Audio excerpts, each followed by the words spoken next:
देखुं जो दोल बहुत सुंदर लगुच ना। चलते आ विषय तो आम आलोचना करवा ही। तो ये मु सकाल सकाल आग आरंभ कर मोर लंच प्रिपरेशन। मत जेहतु ऑफिस जल्दी जबार अच्छी तो मत जल्दी जल्दी बनइबार था लंचटा।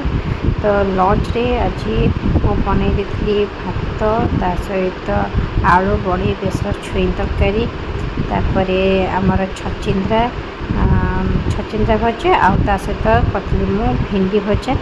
तो एमती सब लंच प्रिपेयर करी पड़े थी बाहर की ऑफिस। तो ऑफिस जो बाहर थी एक्चुअली मो मनटा भारी दुख है कौन पाई कहले। तो कौन पाई चलता आगे देखा।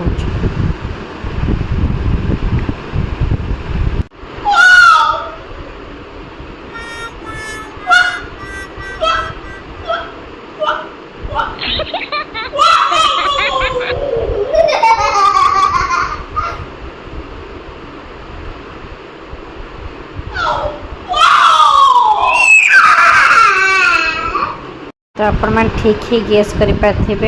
तो जेहेतु आज सैटरडे थिला तो बापा पुओ जाकर छुट्टी तो से मैंने पूरा खेलुले। मोर दुर्भाग्य जे मु किंतु जाकि ऑफिस रे जॉइन करी कारण जेहेतु मार्च मास आमको भी सैटरडे छुट्टी मिल नाला। तो से मन दुखरे जाकि ऑफिस रे कपे कॉफी मार देली।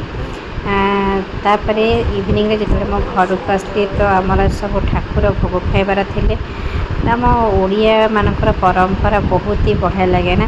12 मासरे 13 पर्व सेटा केवल आम हिंदू धर्म ही हो पाए। आम समस्ते गर्वित आम हूँ समस्ते ओडिया। तो तापर गोटे पर गोटे ठाकुर समस्ते आसते भोग खाई। आशा करछि आपन वीडियोटी भल लगी। लाइक से सब्सक्राइब करने को जमा भूलिए। जय जगन्नाथ।